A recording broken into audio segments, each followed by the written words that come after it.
Dos and do knots کو follow کرنا ہی عبادت ہے اصل میں.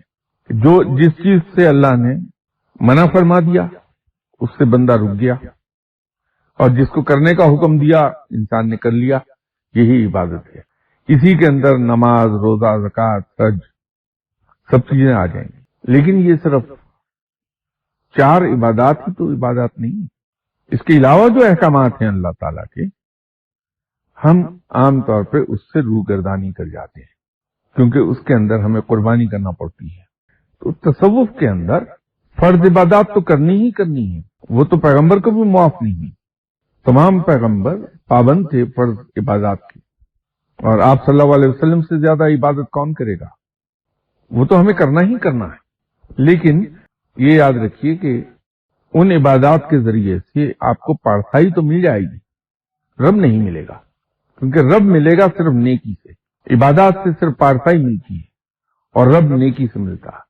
اور نیکی ہے، جیسے اکثر بیشتر میں کہا کرتا ہوں کہ اس کا مختصر ترین اس کی ڈیفینیشن جو ہے وہ یہ ہو سکتی ہے کہ انسان اپنے حقوق، اپنی خواہشات، اپنا آرام، اپنی ضروریات، ان کو پس پشت ڈال دے، اور دوسروں کے حقوق، دوسرے کی خواہشات، دوسروں کے ضروریات اور دوسروں کے آرام کو اپنی چیزوں پر ترجیح دے دے. یہ ترجیح دینا ہی نیکی، اور نیکی سے رب ملے گا. اگر آپ تصوف کی راہ پہ چلنا چاہتے ہیں تو آپ کو عبادات تو کرنا ہی کرنا ہے، کیونکہ اس کا حساب آپ کو دینا. نیکی کی راہ بھی پکڑ لیجیے، اس کے ساتھ ساتھ دوسروں کے لیے اپنے آپ کو قربان کرنا شروع کر دیجیے. رب آپ کا ہے، رب کی دوستی اور اس کا قرب حاصل ہو جائے گا.